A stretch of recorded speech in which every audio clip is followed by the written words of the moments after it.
Folks, Black Star Network is here. Hold no punches! I'm real revolutionary right now. Black power. Support this man, Black Media. He makes sure that our stories are told. Thank you for being the voice of Black America, Roland. Stay black. I love y'all. All momentum we have now, we have to keep this going. The video looks phenomenal. See, this difference between Black Star Network and Black-owned media and something like CNN. You can't be Black-owned media and be scared. It's time to be smart. Bring your eyeballs home. You dig?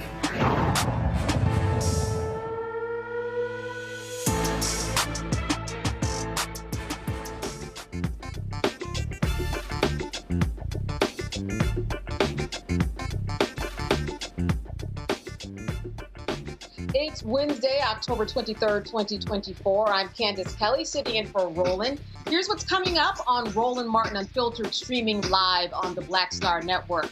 Trump's former White House chief of staff issued a stern warning that if elected again, his former boss would govern like a dictator. You'll hear what Kelly and Vice President Kamala Harris had to say.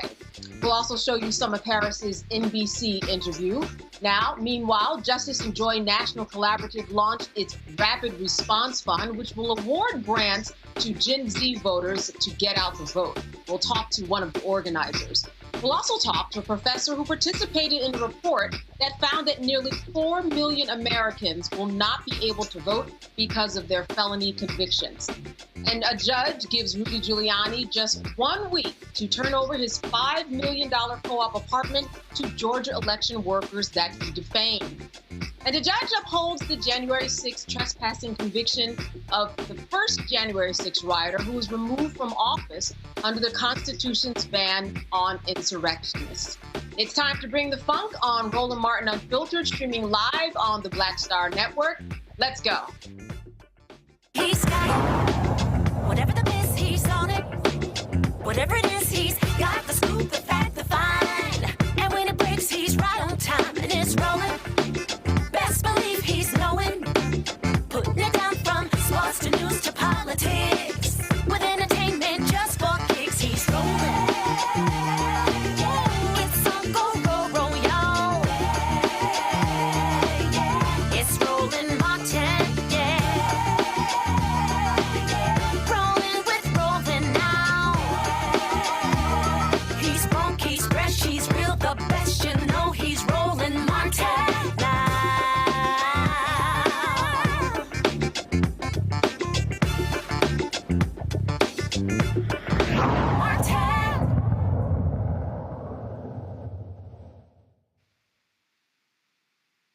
right, so former Marine General John Kelly, Donald Trump's longest-serving White House chief of staff, has warned that if elected again, his former boss would govern like a dictator, lack empathy, and have no understanding of the U.S. Constitution. Now, other Trump administration officials have criticized the convicted felon, but Kelly may just be the most high-profile so far. In an interview published by the New York Times, he had grave concerns about Trump's fitness for office. Let's take a listen. When he said to you that Hitler did a lot of good things. Well, I tell him that. I said, first of all, you should never say that. But if you knew what Hitler was all about from the beginning to the end, everything he did was in support of his racist, fascist life, philosophy, so that nothing he did you could argue was good. It was certainly not done for the right reason. And but he would occasionally say that. What would he say when you would lay that out to him? He'd just, that'd be the end of the conversation usually. What do you think? Do you think he's a fascist? Well, I'm looking at the definition of fascism. It's a far-right, authoritarian, ultranationalist political ideology and movement characterized by a dictatorial leader, centralized autocracy, militarism, forcible suppression of opposition, belief in a natural social hierarchy. So certainly, in my experience, those are the kind of things that he thinks would work better in terms of running America. Again, back to this issue of, democracy is complicated, messy to operate, probably the worst kind of government there is, except for all the other ones. I think Churchill once said that. And again, our Constitution, our founders built in to the Constitution and to the way our government operates, built in a lot of checks and balances, and didn't design the government to be streamlined and whatnot. So, but certainly the former president is in the far right area. He's certainly an authoritarian. Admires people who are dictators. He has said that. So he certainly falls into the general definition of fascist, for sure. He basically said to you that those who died for America on the battlefield were losers and suckers, and he said it more than once. Yes, but he would say it would always, something else would get him going, oftentimes again McCain. But he never could wrap his arms around why people would serve the country in uniform. What was in it for them? That was the general theme. And here is what Vice President Kamala Harris had to say about General Kelly's comments. Who will be loyal to him personally. One that will obey his orders even when he tells them to break the law or abandon their oath to the Constitution of the United States. In just the past week, Donald Trump has repeatedly called his fellow Americans the enemy from within, and even said that he would use the United States military to go after American citizens. And let's be clear about who he considers to be the enemy from within. Anyone who refuses to bend a knee or dares to criticize him would qualify, in his mind, as the enemy within, like judges, like journalists, like nonpartisan election officials. It is deeply troubling and incredibly dangerous that Donald Trump would invoke Adolf Hitler, the man who is responsible for the deaths of 6 million Jews and hundreds of thousands of Americans. All of this is further evidence for the American people of who Donald Trump really is. This is a window into who Donald Trump really is, from the people who know him best, from the people who worked with him side by side in the Oval Office and in the Situation Room. And it is clear from John Kelly's words that Donald Trump is someone who, I quote, certainly falls into the general definition of fascist, who in fact vowed to be a dictator on day one and vowed to use the military as his personal militia to carry out his personal and political vendettas. Donald Trump is increasingly unhinged and unstable. And in a second term, people like John Kelly would not be there to be the guardrails against his propensities and his actions. Those who once tried to stop him from pursuing his worst impulses would no longer be there, and no longer be there to rein him in. So the bottom line is this. We know what Donald Trump wants. He wants unchecked power. The question in 13 days will be, what do the American people want? Thank you. All right, I am now joined by Rebecca Carruthers. She is Vice President of the Fair Election Center in Washington, D.C. Also joined by Joy Cheney, founder of Joy Strategies, also out of Washington, D.C. Joy, let me start with you. Listen, I don't think that there's anything here that is very surprising, except for the fact that now we are hearing this from a general. Do you think that this makes a lot of difference in this regard? I mean, it's difficult for me to say so because Donald Trump has said some of the worst things ever. Many of the things that are included here, people already know. John Kelly has already been critical. John Kelly has already said that he has said members of the military are suckers and losers. It's obvious that he is an authoritarian leader, which I appreciate John Kelly just saying, if it quacks like a duck and it walks like a duck, it is a duck.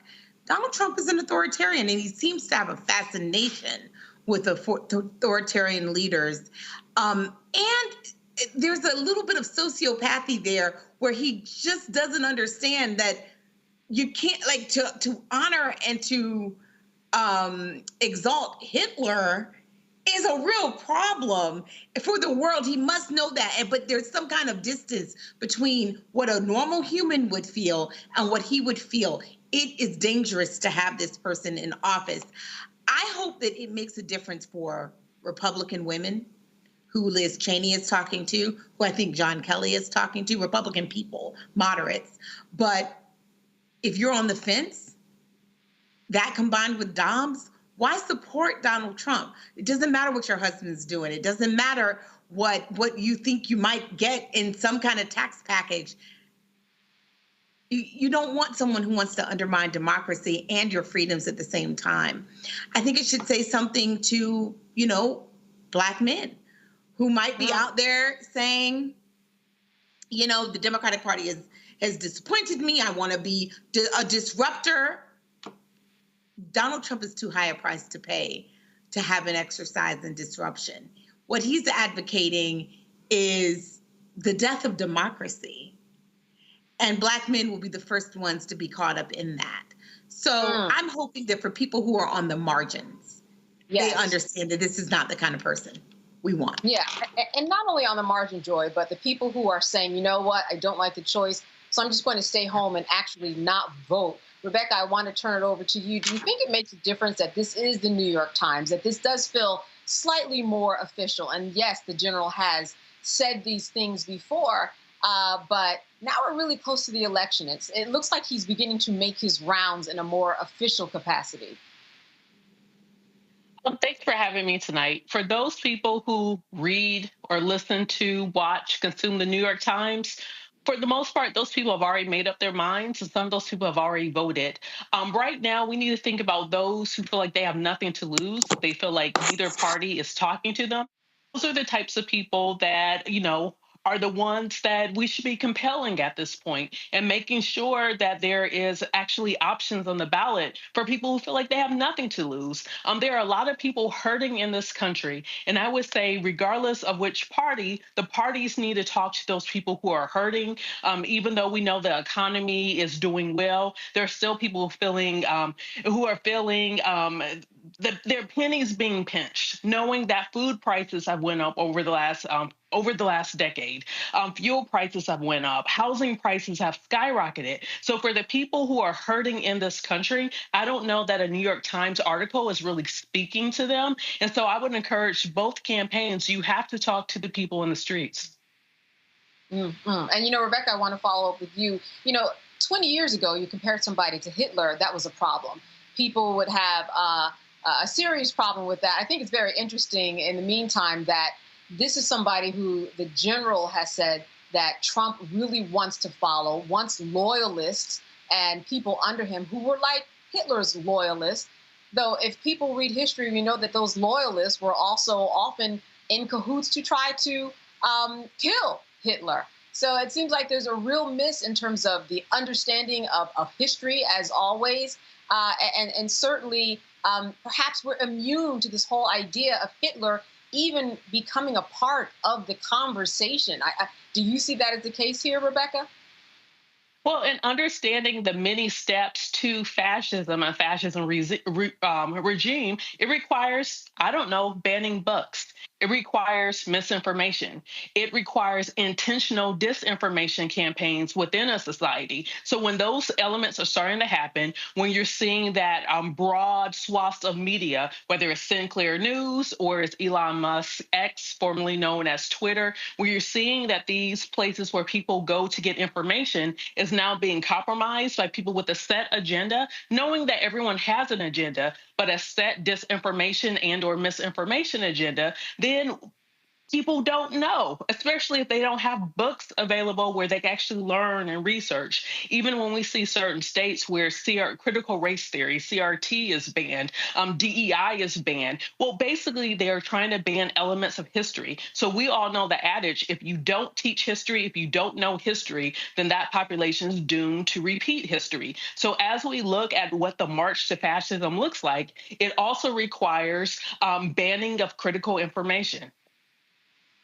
So I want to talk about, Joy, Black men. You brought this up. In fact, you both brought it up. What can actually change the tide in potentially getting Black men who do not want to vote or are not going to vote for Kamala Harris to actually cross over? Is there anything that you see that can happen? These are a group that have been taking up the headlines and really making a mark in terms of the power that they have. If you have someone in your house that is sitting home saying, listen, I'm not going to vote, is there anything you think that can cross them over? If it's not the supporters, former supporters of the former president who have crossed over and said, this is not the man you want, then who can do it?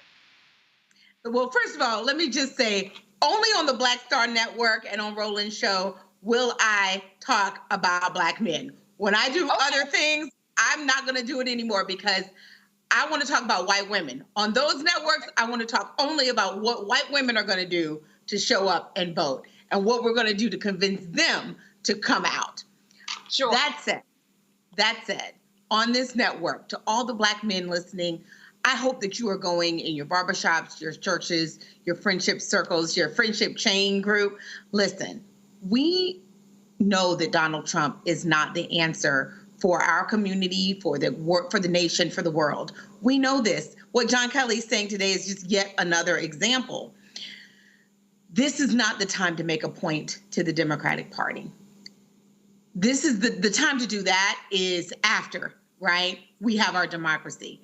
Even if you don't believe that we have a democracy, this man is trying to take back whatever gains we actually have. And he has proven himself to be someone who will incarcerate us, who does not respect Black people. The economy was not better under him, even if you felt it. Well, that was the residual effects of Barack Obama. We have improved our economy. Don't let him trick you into doing something that would harm you first. We know that that is the case. And we know he's a fascist. And that none of those are your values. And so at the end of the day, I think it's really hard to talk to someone blanketly, but I think you have to ask why they're supporting Donald Trump, why they're apathetic. I went on the campaign trail this past week. I went to Pennsylvania, York, Pennsylvania, and I met a Black man, young Black man. who wasn't planning to vote. And my only request to him, after I shook his hand and I listened to him, and he said he just didn't see a connection between the election and himself. He didn't like Donald Trump. After I said that, what I asked him to do was just make me a commitment that you would research the Harris campaign, that you would ask yourself, is it her that you have a problem with? And he said, no. I said, but don't punish her for all of the things that came before. You know that she would be a better president than these others. Don't you want to turn the page? It is connected. We talked about student loans. We talked about all the things that do impact his life, and he agreed to do it. At this point, that's the best that I can do. But Democrats, when we win, because I have faith that we will win, we cannot wait until an election year to try to bring over Black voters. It's too transactional. We need to be working on people before. That's right, especially when we vote the down ballot, too. All right, a good way to end this segment. Thank you for that. We will be right back here on Roland Martin Unfiltered, live on the Black Star Network. Stay with us. We'll be back after a second.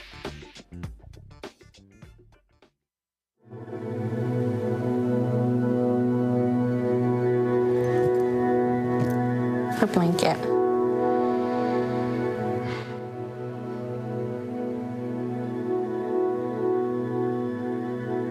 First of all, I'm the one that got rid of Roe v. Wade. Do you believe in punishment for abortion? There has to be some form of punishment. For the woman? Yeah, there has to be some form. Women will be happy, healthy, confident, and free. You will no longer be thinking about abortion. So all they talk about abortion. You will no longer be abandoned, lonely, or scared. You will no longer have anxiety. You will be protected, and I will be your protector.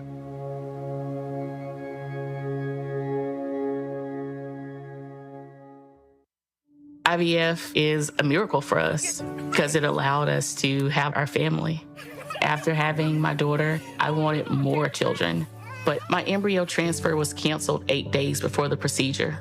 Donald Trump overturning Roe v. Wade stopped us from growing the family that we wanted. I don't want politicians telling me how or when I can have a baby. We need a president that will protect our rights, and that's Kamala Harris. I'm Kamala Harris, and I approve this message. Bob and I both voted for Donald Trump. I voted for him twice. I won't vote for him again. January 6th was a wake-up call for me. Donald Trump divides people. We've already seen what he has to bring. He didn't do anything to help us. Kamala Harris, she cares about the American people. I think she's got the wherewithal to make a difference. I've never voted for a Democrat. Yes, we're both lifelong Republicans. The choice is very simple. I'm voting for Kamala. I am voting for Kamala Harris. Hello, I'm Jamia Pugh. I am from Coatesville, Pennsylvania, just an hour right outside of Philadelphia. My name is Jasmine Pugh. I'm also from Coatesville, Pennsylvania. You are watching Roland Martin Unfiltered. Stay right here.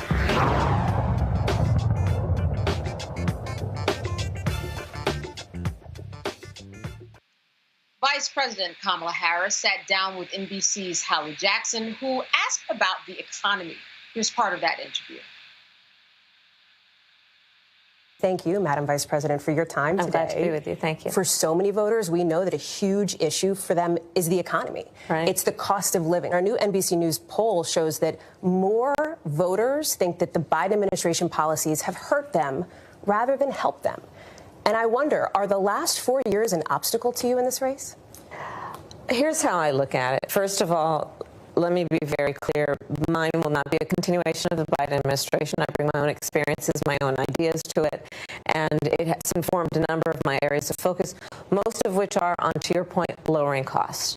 So part of my plan includes what we need to do to bring down the price of groceries, including the work I will do dealing with price gouging, something I dealt with when I was Attorney General, something I will deal with going forward. Then why do you think that's not landing with voters? Because in the numbers, it's the opposite. Former President Trump leads you on this issue. Well, when I'm out, this is why I'm going out to Wisconsin, Pennsylvania, and Michigan. Excuse me, just got in late this morning, actually. But going to 3 states yesterday, and I'm going to continue being on the road. I have to earn the vote. As you sit here today, do you think the country is ready now for a woman and a woman of color to be president? Absolutely. Absolutely. And I am seeing that in terms of every walk of life of our country. You know, I think part of what is important in this election is really not only turning the page, but closing the page and the chapter on an era that suggests that Americans are divided.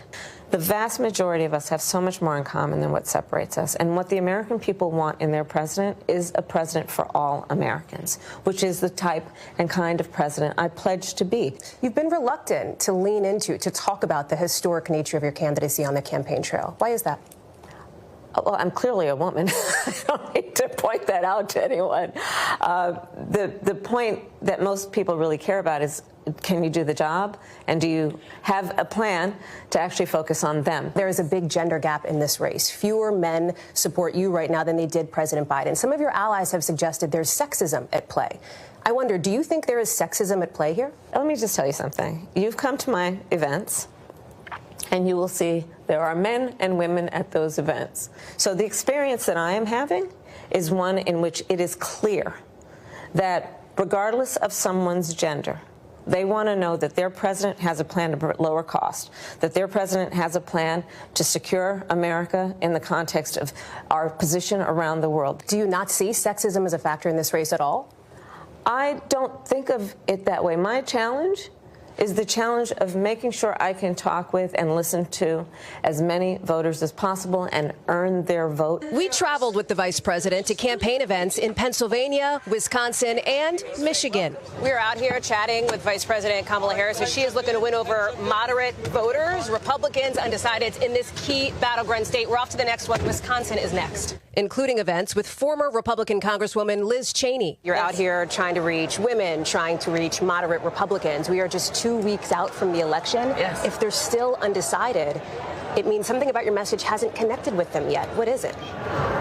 We're 2 weeks away from a presidential election, and people are listening to the issues. You could tell from the response here with a group of undecideds, many independents, many Republicans, that they are open to and actually supportive of an approach that is about saying that we must have a president of the United States who honors and defends the Constitution of the United States, as opposed to Donald Trump that says he wants to terminate it. And on the campaign trail, she criticized former President Trump on minimum wage after he avoided saying whether it should be raised while campaigning at a McDonald's. Do you have a number? What would you like to see it at?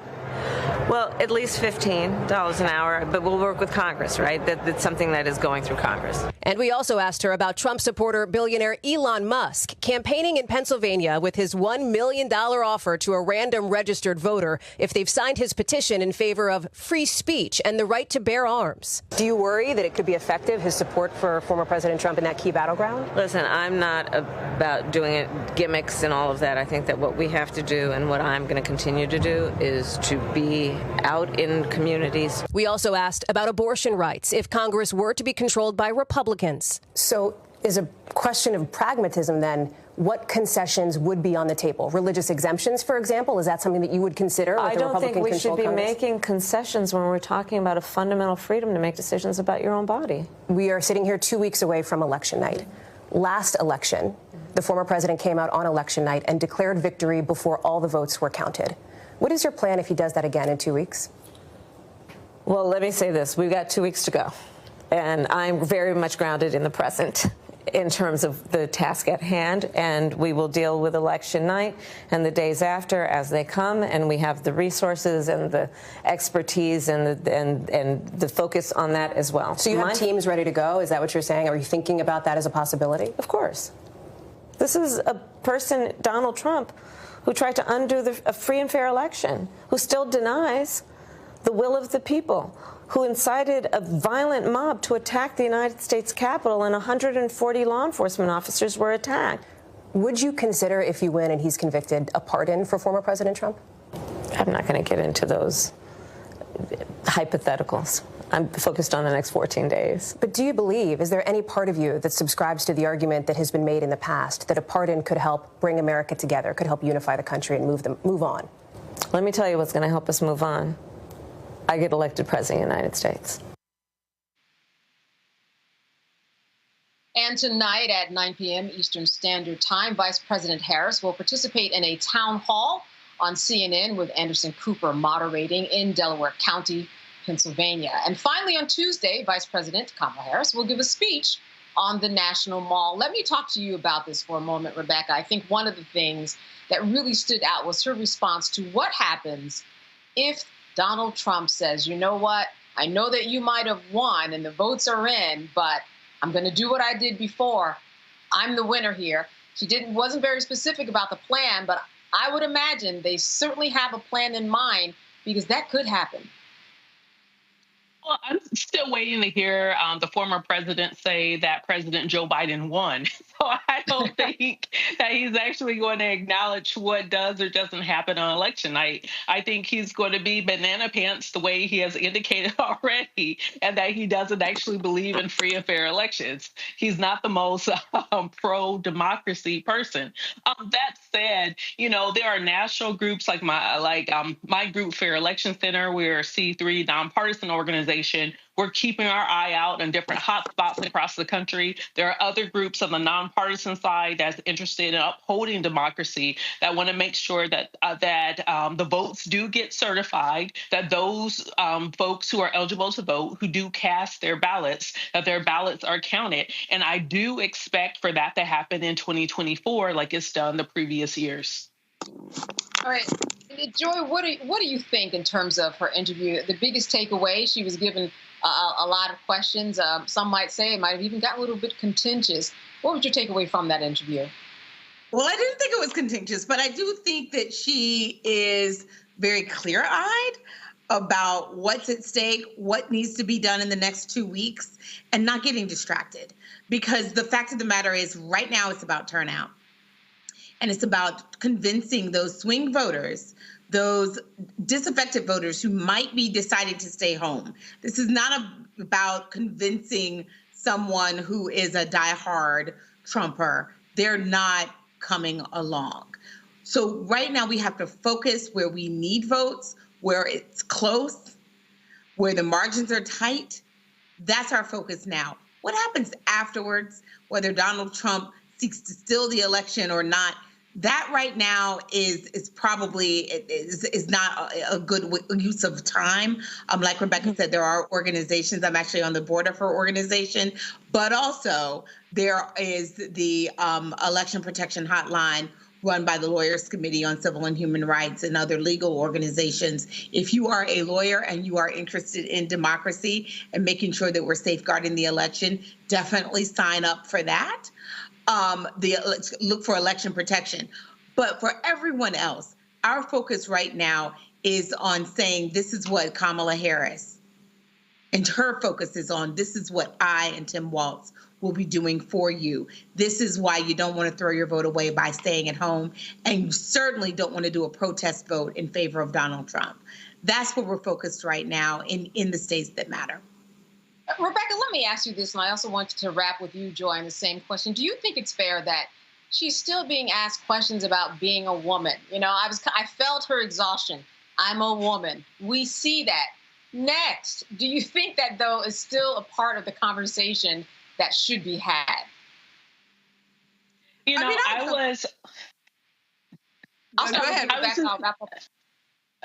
So I was just at Southern University working with different students to promote the election, to make sure that students in Louisiana are participating in early voting. And what's really interesting, if you're Gen Z, if you're the age between 12 and 27, your formative years, you had a Black president, right? So if you're hearing people talk about, the first Black woman and South Indian descent president, it's not that big of a deal. But for those of us who have experienced nothing but white men as president, then having a woman as president is a big deal. So I think this is largely a prism depending on what generation you are and what experiences that you have. That said, if Kamala Harris becomes the first woman president in this country, it is a big deal. I know it's incredibly exhausting because this country is 248 years old, has never had a woman leading this country. So yes, it's exhausting, just like it's exhausting for the common question of, oh, well, are men not voting for you because you're a woman?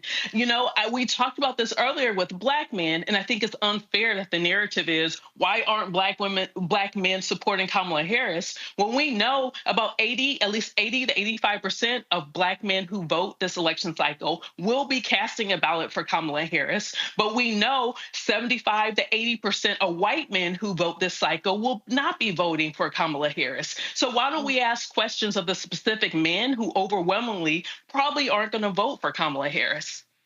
Yeah, you bring a very good point. Joy, let me finish with you. You have about 30 seconds. Your thought on the female question. You know what? Rebecca already said it. My sword, my link says she already said it. Here's the question.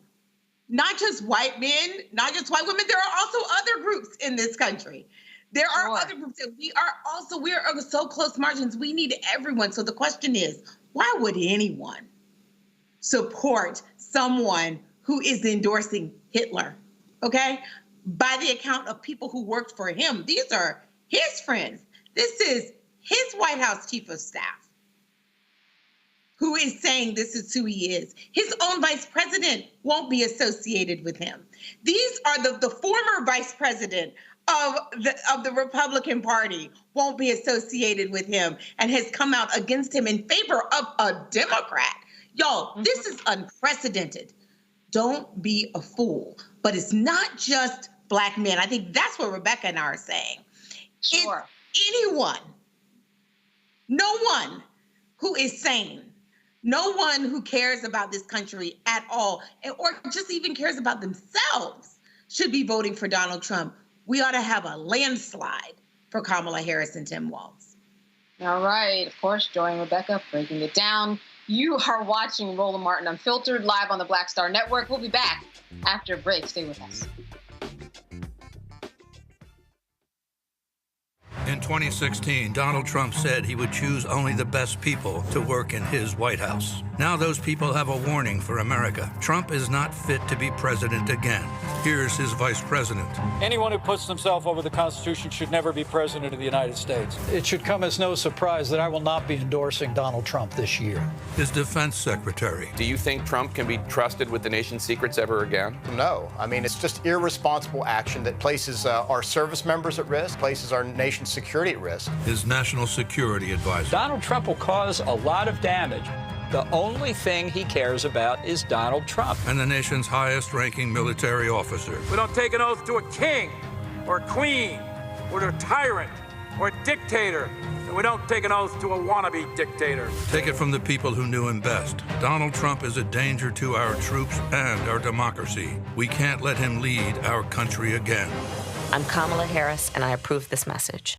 Here's a 78-year-old billionaire who has not stopped whining about his problems. Oh, she had a big crowd. Oh, the crowd. This weird obsession with crowd sizes. It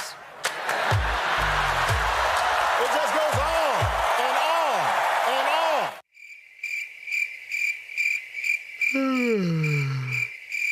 America's ready for a new chapter. We are ready for a President Kamala Harris. I'm Kamala Harris, and I approve this message. Wrongfully convicted. 5 teenagers were arrested, tried, convicted, and sent to prison. No men were exonerated. What he did to us, he tried to end us. Of course I hate these people. So-called Central Park 5. Calling for execution. And let's all hate these people. You cannot have this man go into office again. I want society to hate him. We were innocent kids. The confessions were coerced. Today, we are exonerated. That guy says he still stands by the original guilty verdict. This is about democracy being on the ballot. I have absolutely no compassion. Look at Kamala. She represents the kaleidoscope of the human family. There's something different happening in America. We will get the opportunity to build a future where we will be able to thrive and not just survive. I'm Marissa Mitchell, a news anchor at Fox 5 DC. Hey, what's up? It's Tammy Roman, and you are watching Roland Martin Unfiltered.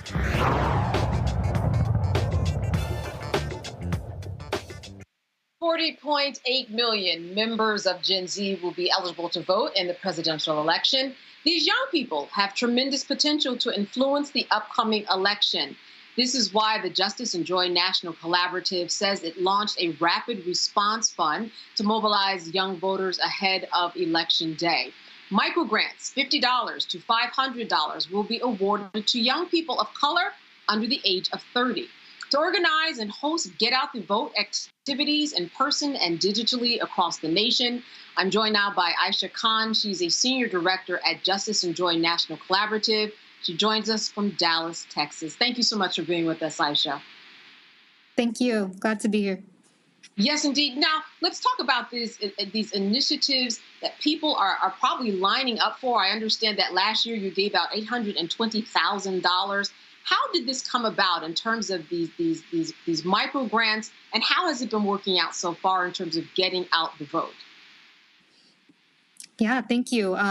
So it really started just a couple of months ago when we were talking with our youth advocates, and with their guidance, we created the Fixing Democracy Initiative. And it was essentially a research initiative that was surveying first how young people and Gen Z folks were feeling about the election right now. And from there, we realized that civic engagement is something that they are very passionate about, especially within their communities. And so the Rapid Response Fund was born, and it essentially is approved and reviewed by young people, by Gen Z folks, and applications are coming in every day about amazing events that young people are trying to put on, essentially with the same thread that young people want to talk to people in their communities. They want to engage them in fun ways and really just talk about the importance of voting this season. Yeah, I'm very curious about what are the interesting and fun ways that they are out there promoting and trying to get grants for. What does that landscape look like? I mean, certainly it's changed, especially with social media. I am sure they are very creative with their activities. Yeah, we've seen amazing things. We've seen ballot bracelet parties. There's another person out in the Midwest who's doing a roller skating sort of get together. There's been a lot of university events where just picnics and just our fund is helping fund really just like food and drink sometimes. There's a young adult in Arizona who did a really intimate dinner party with her friends and family. A lot of intergenerational things we're seeing too. There's a young mom in Oregon who's hosting a costume party for Halloween with mothers and kids to just talk about the importance of voting from a young age, and then also at a very critical age for some of those young moms who are looking at very specific political issues. Gen Z, a big voting bloc. I would imagine that people on the political landscape are paying attention to how they are communicating with each other. Have you had people reach out to you to talk to you about what you're seeing because they want to use that in their political campaigns and just share with them how the Gen Zers are actually thinking and what they're doing these days? Yeah, and that was kind of what came out of our survey initially. We really wanted to have very accurate messaging for folks who are working on active sort of political campaigns. And we found out a lot from those focus groups. We heard that, yes, young voters are, they're fearful of kind of like violence and political division. They are unhappy with unaffordability of life and everyday needs not being met. A lot of them are disillusioned by democracy and theory, and they want to see it actually in practice. But despite all of this sort of like oppression, systemic oppression on different levels, we're seeing that Gen Z voters of color specifically are very resilient, and they're committed to striving for better for themselves and their communities. So messaging has really been about like liberation, community, like work. And there's just so much overwhelming positivity that we're hearing from putting money in the hands of young people and really trusting them with these kind of events. And a real diverse group of young people. I understand that you specifically would like to seek out people who are, for example, from the Black trans community. Tell me how that's going, how that response has been. Oh, it's been great. We really wanted this to be a specific fund for girls, young women, and gender-expansive young people of color because we really think that they're the most invisible and marginalized in society. I mean, polling shows that they are a critical demographic, but they're just ignored in the conversation. So we really wanted politicians to take this voting bloc very seriously because they're the most affected from these systems. And some of the responses that we're getting from young people, and these are young people across the spectrum, have just been really overwhelmingly positive. And I think that it's building a lot of buzz within the Gen Z community and hopefully translating to how political campaigns are interacting with Gen Z as well. Mm-hmm. Before I go to Rebecca and Joy, I do want people to know how you are selecting people and what they can do in order to get one of these micro grants. What is the process? Sure. So you can go straight to our website, Justice and Joy National Collaborative, and you'll be able to toggle to the Fixing Democracy Initiative. And from there, it's a very, very simple Google form. We didn't want to have too many obstacles for young people to get this funding.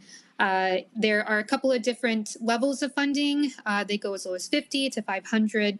And depending on the level of fund, we might ask a couple of additional questions like budget and just kind of like overall goals, demographics of folks who you expect to attend. And then after that, we're also hoping to kind of gather the grantees on a virtual meeting and really build community from there, because we've been hearing that's very important to Gen Z and something that Justice and Joy really values as well. All right, I want to open this up to Joy and Rebecca. Joy, I'll start with you. A question for Aisha. Well, let me just say, Justice and Joy is really an outstanding organization and effort. And YWCA, which is one of my clients, has done a lot around Gen Z, which is 18 to 27. I believe Justice and Joy is using about the same definition. And so, what are the things that you have seen Gen Z women in particular, but Gen Zers of all, maybe you have both. What are they identifying as their top priorities in this election? No, that's a great question. So when we are talking about the demographics that we're working again with a lot of system impacted folks. So the economy, the cost of living is very much top of mind. We're hearing a lot about the importance of reproductive health, abortion rights, especially when it comes to young moms. And of course, like community care is definitely something that we're seeing across the spectrum from 16 to 23. Folks are already identifying the importance of that. Something also that's top of mind is the genocide in Gaza. We're hearing a lot from disillusioned Gen Z folks who are on the fence really about voting at all. And that is top of mind. That's kind of pushing them towards one way or the other. All right, Rebecca. Thank you so much for the work that you do. Can you tell us about some of the messaging that you might have tested as effective, especially with Gen Z? For sure. So something very particular was that Gen Z voters resonate more with verbiage around liberation, and that was very specific to transgender participants. Freedom and messaging around freedom resonated more with cisgender participants. Again, when we kind of polled and surveyed folks, we found that the dream candidate is a woman of color who is unapologetic, who's an advocate for issues that matter to them, including gender justice, the working class, and a ceasefire in Palestine. So again, talking about mutual aid, collective power, those are all very important to the voting bloc, and kind of making sure that, there are no sort of negative views about apathy, because that really does invisibilize this really important voting bloc. I want to get people excited about applying. This is a rolling application. Does it continue after this big election into other elections too, and a down ballot? Can you explain your process in terms of the timeline? Sure. So we are closing applications on November 1st. So please make sure to apply before then. We're hoping that this is a continuous effort, really. We want to make sure that we are able to encourage. We know that young people are really invested in local elections as well. And we want to make sure that that is not left on the back burner. This is, just one part of a larger puzzle. So we're hoping to have more of these funds in the future. But for now, we really hope that you'll apply to the Rapid Response Fund, and we look forward to your application. Yeah, you are in close contact inside of the mindset of many of those who are part of the Gen Z world. Has there been anything that has surprised you about what they have brought to the table? I am just constantly amazed at our youth leadership council that has been really spearheading this entire initiative. We've been looking to them for guidance about, how should we structure the application. We've been hearing a lot about their, sort of like rubric for accepting and kind of delving deeper into some of the applicants that are coming in. So I am just always amazed and inspired at really the resiliency of this really important voting bloc that's been invisibilized and ignored in the past. So more than anything, I just look up to them and have been learning a lot. All right, Aisha Khan, thank you so much for being with us. Some important work that you're doing. Continue to fight. Good to see you. Thank you. All right, and you are watching Roland Martin Unfiltered here live on the Black Star Network. Stay with us. We'll be back after the break.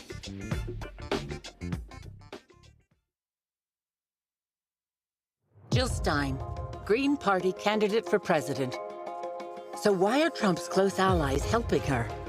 Stein was key to Trump's 2016 wins in battleground states. She's not sorry she helped Trump win. That's why a vote for Stein is really a vote for Trump. Jill Stein, I like her very much. You know why? She takes 100% from them. I'm Kamala Harris, and I approve this message. I get it. The cost of rent, groceries, and utilities is too high.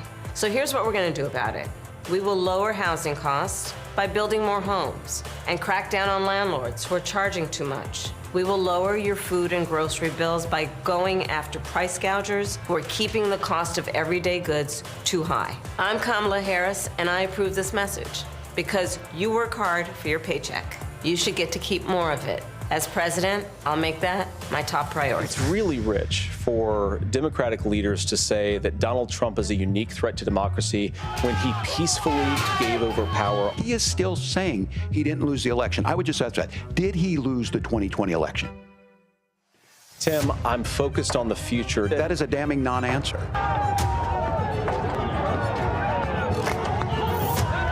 America, I think you've got a really clear choice of who's going to honor that democracy and who's going to honor Donald Trump. Winners never back down from a challenge. Champions know it's any time, any place. But losers, they whine and waffle and take their ball home. Trump now refusing to debate a second time. He did terribly in the last debate. He's so easily triggered by Kamala Harris. Well, Donald, I do hope you'll reconsider to meet me on the debate stage. If you've got something to say it to my face. I'm Kamala Harris, and I approve this message. Hi, everybody. I'm Kim Coles. Hey, I'm Donnie Simpson. Yo, it's your man Deion Cole from Blackish, and you watch Roland Martin Unfiltered.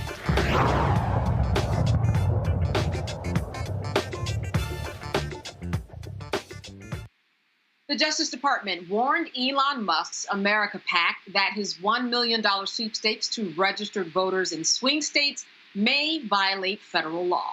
Musk, who has backed former President Donald Trump, is spending millions of dollars supporting his candidacy, has publicized the $1 million prize his political action committee is offering to increase voter registrations in hotly contested states.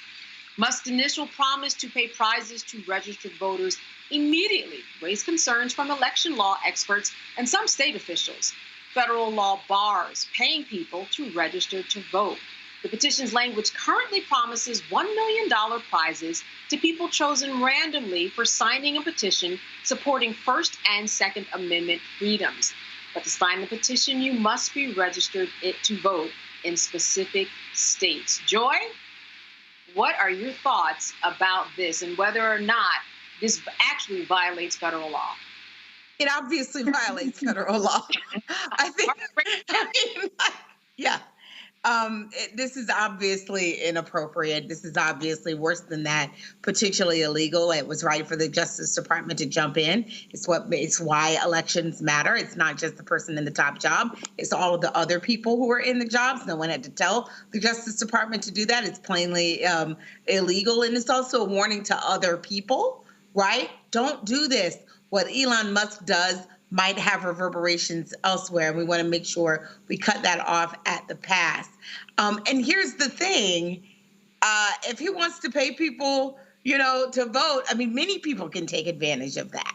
So that's not what we want in our elections. It's not so much that Elon Musk is going to make things worse for just Democrats. What's good for the goose is good for the gander. So if he's doing that, well, then some wealthy Democrat could do that. This is not what we want. This is not what we want. It's illegal. We'll see him in court, I guess. Yeah, I tell you, Rebecca, pretty much a bad precedent here if he can continue to do this. Candace, I used to manage campaigns. And if the campaign side, if we were to take a bus to fill it up with people to go register the vote in person, and say it was over the lunch hour and we provided lunch while people are riding the bus to go out to their local elections office to get registered, we would get dinged. We would get fined because that would be considered giving someone something of value in order to register the vote here. And so where Elon Musk is really treading that line is he's saying in order to be eligible for this $1 million a day drawing, you have to specifically be a registered voter. And also you have to be a registered voter in this very competitive state. But at the point that he is providing something of value for those who are actual verified registered voters, that's where there's an issue. And once again, I don't think people want to go down this path because there is money on all sides. And let's just move back from the brink because this is not where we want to go as a country. And Joy, what's so interesting is that no one told him that this wasn't a problem. Of course, this is par for the course when we talk about Elon Musk and things that he should do and shouldn't do and that are against the law. Someone may have told him, but I'm surprised that he was able to get this far and that he wasn't dinged before any of this even got out to this point. I don't understand why we're still talking about it. Well, he kind of just said it off the cuff, but here's the thing. Elon Musk doesn't do anything off the cuff. He's doing it because he wants to lure us into this debate. Because, of course, there are some people, he says it's not about whether the DOJ dings him or not. I doubt he's going to even participate and go forward with this. It's about then the DOJ has responded. So now then Joe Biden's DOJ is responding to something that he did. This is this effort to have his name and this whatever chance, rally, raffle, whatnot, in the public eye. It's important for us to talk about it from a legal perspective, but I don't think we should focus on it so much from a political perspective. I don't think we should be fanning the flames about this. This is about him getting attention and about him reinforcing a notion that the DOJ is cracking down on so-called Republicans. This is kabuki theater as usual. It doesn't mean it's not harmful. Doesn't mean it can't be harmful, and it is certainly illegal. But that's what this is about. It's about the theater, not about the law. And so Rebecca, do you think that this will be squashed eventually soon? I mean, like I said, it's taken a long time so far, I think, but eventually this will be squashed. I mean, this just happened. I don't want to be petty or political here and call him Dollar General Lex Luthor, but that's in essence what this guy is. I think, he's going to do what he wants. I mean, after all, didn't former President Trump to say, hey, I'm going to give him the job that will allow him to remove all the regulations on the particular industries that he has a huge financial stake in. So it's like at this point, look, it's 13 days. People go vote. It's very clear what one presidency will look like versus a different presidency. It just go vote at this point. Right. And Rebecca, I think it's interesting. You mentioned Elon Musk in terms of his role, what he might be put in. There's a lot of talk if Trump is elected president that Elon Musk will be put in a major position that will actually put him in a role where he oversees his own companies, potentially giving them more rights and better interests in terms of legislative policies. Another problem I'm sure that the Department of Justice is already thinking about. But if it's a Trump Department of Justice, would that Department of Justice actually act if there is such a blatant disregard and a blatant conflict of interest? Because once again, folks, you are voting for an administration. You're not just voting for who's going to be in the White House, but you're voting for all these other shenanigans and characters. So you have to make the determination, because we know it's going to be a choice between two people, between Kamala Harris and Donald Trump. We know that there isn't a viable third party that's going to come in and take this election. So it's going to come down to those two candidates. So people have to understand that they're voting between two different worldviews and two different executive leaders. And Joy, let me wrap up with you. This is something I'm sure that obviously the Harris campaign is thinking about, doing something about. How can they use this to their advantage? I mean, I think this is just more of the chaos that they can be pointing to. But two that we want to avoid and we want to turn the page from. Do you want to turn your society over to Elon Musk and Donald Trump? But can I just say, Rebecca's right. We're less than 2 weeks out. I hope that we stop allowing Donald Trump and Elon Musk to drive the narrative, and that we now go from responding to them to laying out an affirmative, joyous vision. One of the things that I think we did well in the beginning is it was a positive, joyous vision for the nation, something that people could be excited about. We had to respond to the things that Donald Trump has done. That's a part of politics. But now that we're closing, we're giving our closing arguments, it's in time for us to return to that joyous vision, that freedom vision. I'm looking for some exciting endorsements, I'm hoping, in these next couple of days. I want some really good speeches that she can give to remind people it's so much bigger than one policy or another. This is about the future of our nation. What direction do we want it to go in? That's what the closing argument needs to be about. We're at that season right now. To hell with Elon Musk. All right. And listen, we're going to hear more from Elon Musk and many other characters along this campaign trail on the next coming weeks. All right. Stay with us on Roland Martin Unfiltered. We'll be right back after the break. He told us who he was. Should abortion be punished? There has to be some form of punishment. Then he showed us. For 54 years, they were trying to get Roe v. Wade terminated, and I did it, and I'm proud to have done it. Now Donald Trump wants to go further with plans to restrict birth control, ban abortion nationwide, even monitor women's pregnancies. We know who Donald Trump is. He'll take control. We'll pay the price. I'm Kamala Harris, and I approve this message. The overturning of Roe almost killed me. I had a blood clot in my uterus that caused my labor to have to be induced because of the overturn of Roe v. Wade. I wasn't able to get life-saving treatment sooner. I almost died. And that's because of the decision that Donald Trump made. I was able to get Roe v. Wade terminated, and I'm proud to have done it. The doctors and nurses were afraid that if they treated me in the incorrect way, that they would be prosecuted for that. And that's appalling. Donald Trump says that women should be punished. Do you believe in punishment for abortion? There has to be some form of punishment. For the woman? Yeah. I believe that women should have reproductive freedom to make the choices about their own bodies. 4 more years of Donald Trump means that women's rights will continue to be taken away one by one by one by one. This has to stop because women are dying. I'm Kamala Harris, and I approve this message.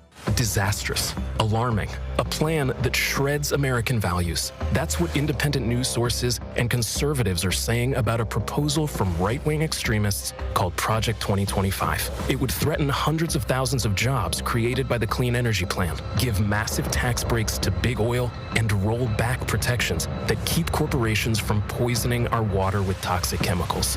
Project 2025, a dream for them, a disaster for you. What's good, y'all? This is Doug E. Fresh, and you're watching my brother Roland Martin Unfiltered as we go a little something like this. Hit it. It's real.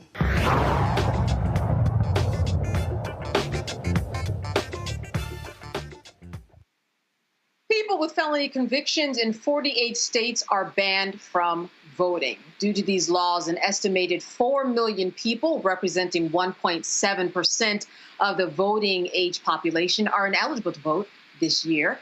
Many of these laws date back to post-Reconstruction era. 1 in 22 African Americans of voting age is disenfranchised, a rate more than triple than that of non-African Americans.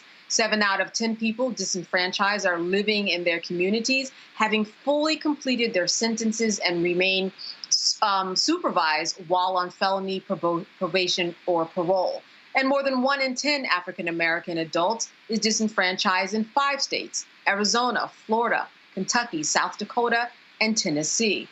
The Sentencing Project recently published a report called Locked Out 2024, 4 million denied voting rights due to a felony conviction. University of Minnesota professor Christopher Eugen contributed to that report, and he joins us now from Minneapolis, Minnesota. Christopher, thank you so much for being with us. With you.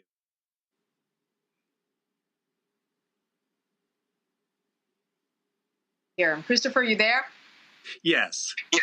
Okay, thank you for being with us. You know, this is something certainly that when we look at the numbers, 4 million votes, that changes the tide. It can when it comes to an election. Tell me a little bit about this study, because there have been some doors that have been opened over the years for those who have served their felony convictions. But where are we now in terms of felony convictions, those people who have served their time but cannot vote? Yeah, it's a tale of both tremendous growth in reenfranchisement. There's been lots of states have restored the vote in recent years. So for the first time in a long time, people who are in the community on supervised release will be able to vote in Minnesota. And the same is true in New Mexico. There have been 10 states that have expanded the vote. So in 2016, it was about 6 million people couldn't vote. So we're down to about 4 million. That's a big change and a lot of positive news. On the other hand, that means 4 million folks are going to be left out. I started studying this issue around 2000. In the 2000 election, there was also about 4 million people who were locked out and couldn't vote. And their votes may have been decisive in the presidential election. So it's a very important issue. Seems as though that the changing tide in terms of those who at one point couldn't vote and now they can vote, it seems as though that would be a good precedent for other states to look to, for something to happen on a federal level. What are your thoughts about why this hasn't happened all over and that only a few states do this? Yeah, it has been, there's been a durable Supreme Court precedent since the 1970s that has kind of given the states the capacity to set their own rules regarding voting for people with criminal records. And that kind of has led to this really patchwork quilt around the country. So, you know, if you're incarcerated in Maine and Vermont, you never lose the right to vote. If you're incarcerated in Florida, you may lose the right to vote indefinitely, or at least until you've served all your time, paid all your fines and fees, and if your offenses don't occur on an excluded list. So that sort of unfairness across the country is one of the real challenges. As I said, though, you know, there's a lot of grassroots coalitions around the United States that are really working hard to expand the vote. And is there any movement in terms of on a federal level or anything happening in Congress to see just a complete change in the tide? That has been more elusive. I'll say that you know, there have been several Supreme Court challenges under the Voting Rights Act because, as you discussed, there's a disparate impact racially, and many of these laws were formed with racist intent after the Civil War, when Black men gained the right to vote. So I think there are legal grounds for such a case, and such any infringement on voting should get some strict scrutiny from the court. But I would say that has been an uphill battle, and I'm not particularly optimistic that we'll see action at the Supreme Court or in the federal courts generally. So it's been more states picking away at each of these categories and saying, well, what can we do for people who are post-sentence, who've served all their time? What can we do for people who are on parole or who might be on probation? And those have gradually started to chip away at these laws. I'm very curious, what is the legal argument that is being made as to why those who have served their time and they come out and they have all the other freedoms in the world, except for this particular freedom in terms of not voting? How is that connection actually legally being justified? I would personally characterize the arguments as relatively thin. The proponents of disenfranchisement say that people who commit felony level crimes have shown that they are not worthy, they don't make good decisions, they can't be trusted, that redemption must be earned, or even that voters with records will somehow pollute the voting stream. But as you point out, this is particularly for people in the community. A judge, our criminal legal system has seen fit to allow people to be out, to be working in their communities, to be paying taxes. And that's the number one thing I hear from impacted populations about this, is they think it's taxation without representation. Yeah, absolutely. Let me open this up to my panel. Joy, I'll start with you. A question for Christopher. So can you just review for people, if you have it, like the states where this is at play, right? Where is this going to make a difference? Yeah, I would say, it could make a difference in any state, but in states that it's the places where it's heaviest is in the South and in the East.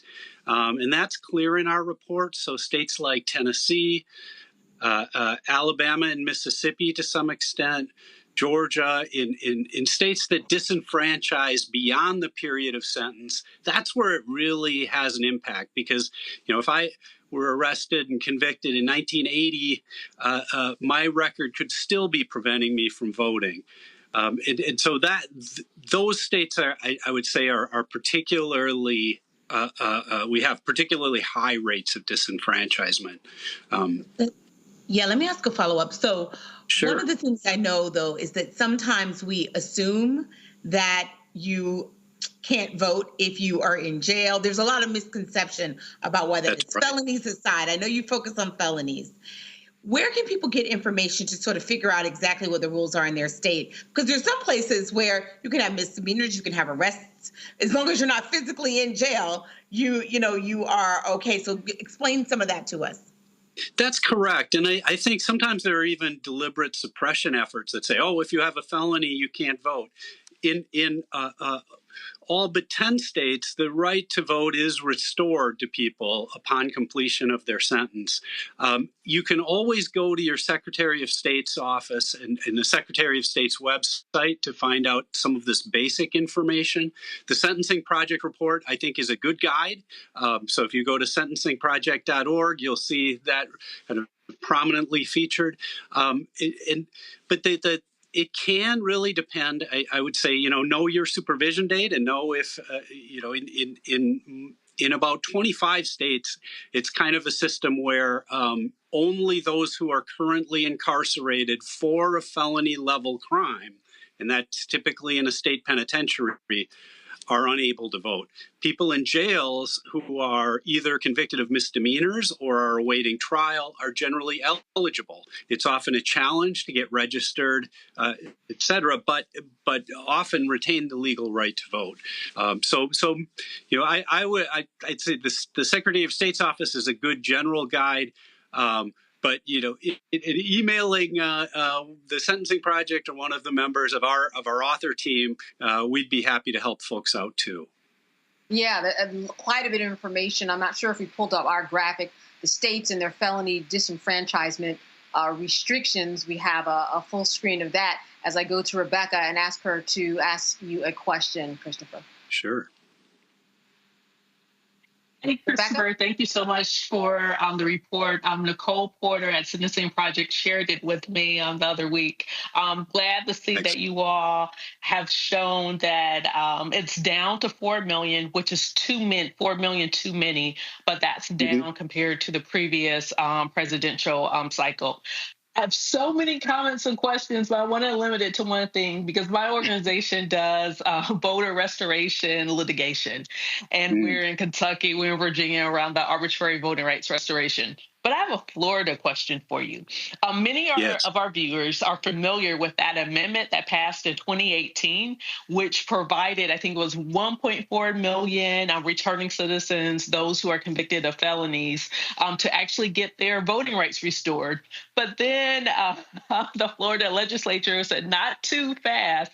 Now you actually have to pay a fine, in essence, a poll tax. Unfortunately, in Florida, your probation officer doesn't know what that fine is. Your local county elections board doesn't know what that fine is. The Secretary of State can't tell you what that fine is. The sheriff or even the courts can't tell you what that fine is. So in essence, it is, I think, about 900,000 people in limbo because they don't have information on how to get their rights restored. So can you talk more about Florida?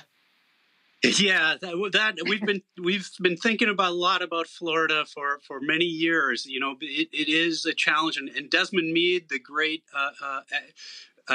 advocate for voting rights restoration in Florida and around the world, he really, I think, led this movement to restore the vote, got over 60% of Floridians to vote in favor of restoring the rights upon completion of sentence. And as you point out, you know, this requirement to pay off all of one's court debt is quite onerous. You know, it's not like you owe a library book in the library or a library fine and the library can tell you what you owe. You know, this all depends. It could be spread out across counties. It's extremely difficult. Now, we estimate that about 1 in 3 people who should have been affected by this law actually have had their rights restored and are current on their legal financial obligations. But it, you know, this is a whole other area of work that about fines and fees in the justice system, because we know they've gone through the roof. They are often insurmountable for people. And as in Florida, in many states, they operate at the county or local level, and there's no central repository. So when I talk to people in my research, they don't know the total amount they owe, and they can only guess at it. So I think this is a real challenging issue for folks. It is the case, however, that, you know, in many states, and that people have had their rights restored, or that the requirement to pay these fines and fees has been waived. And we talk to some extent about that in the new report. And I just want to give this opportunity for you to encourage people who are out there to actually learn about this and what they can do in order to make sure that there is a groundswell of support for those people who are disenfranchised in terms of what everybody can do to try to make this happen.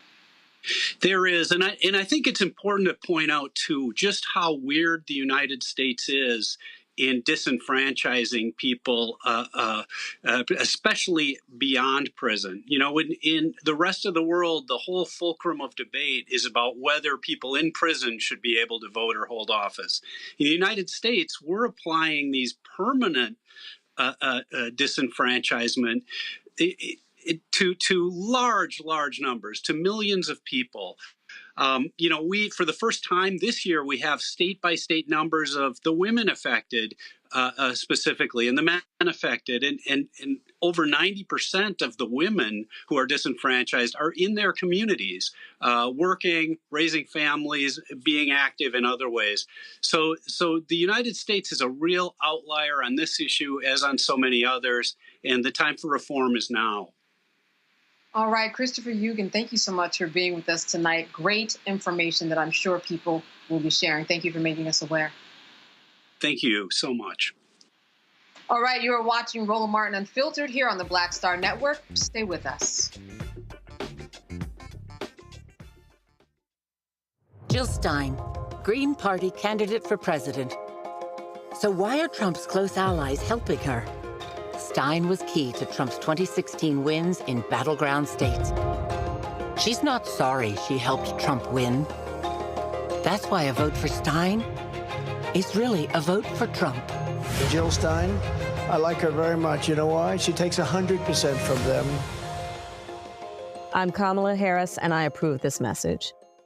Disastrous. That's what independent news sources and conservatives are saying about Project 2025. It would threaten hundreds of thousands of jobs, give massive tax breaks to big oil, and roll back protections. A dream for them, a disaster for you. I get it. The cost of rent, groceries, and utilities is too high. So here's what we're going to do about it. We will lower housing costs by building more homes and crack down on landlords who are charging too much. We will lower your food and grocery bills by going after price gougers who are keeping the cost of everyday goods too high. I'm Kamala Harris, and I approve this message because you work hard for your paycheck. You should get to keep more of it. As president, I'll make that my top priority. It's really rich for Democratic leaders to say that Donald Trump is a unique threat to democracy when he peacefully gave over power. He is still saying he didn't lose the election. I would just ask that. Did he lose the 2020 election? Tim, I'm focused on the future. That is a damning non-answer.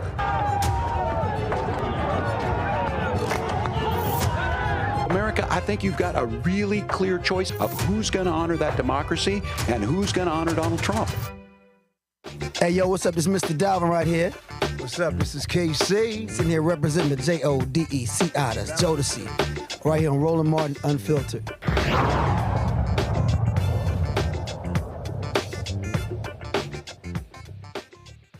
You know, Rebecca and Joy, I really want to talk to you about what you are doing out there on the campaign trail. I know that you are doing a lot, and you know that what people are talking about, what's important to them.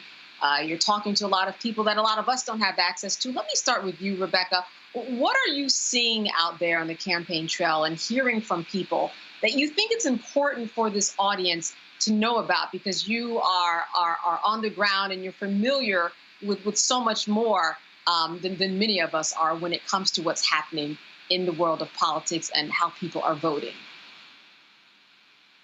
Absolutely. And to be clear, I'm not on the partisan campaign trail, but I'm doing a lot of voter education across the country. I was recently in Montgomery. Shout out to the RMU family. I've met and saw so many of you all while I was at Alabama State's homecoming. And one of the things that I heard from a lot of voters is that they were unaware that they are now in a new congressional district, which is called an opportunity district. For those of you all who weren't familiar, there was a Supreme Court case that said that Alabama drew their congressional seats in such a way to deny Black voters the potential to actually have more Black representation than the one congressional district in Alabama. So now, if you are a student at Tuskegee, if you're a student at Alabama State, if you live in parts of Mobile, if you live in Montgomery, you absolutely have the opportunity to vote for a candidate of your choice and might more closely represent you, aligned with your interests. And so, you know, it was a little disheartening that there were voters who weren't aware of that. But that's one of the reasons why different groups do voter education, to make sure that people understand when a new district is drawn over their head, they must know so they are informed when they're going to cast their ballot. Yeah, and where would you say someone should look to find out the latest information? Because there is so much information going on that's out there, misinformation, and people just don't know where to go to see the latest. But what would you tell them? So the basics, so I'll give you the nonpartisan website that you could go to. You should start at vote.gov.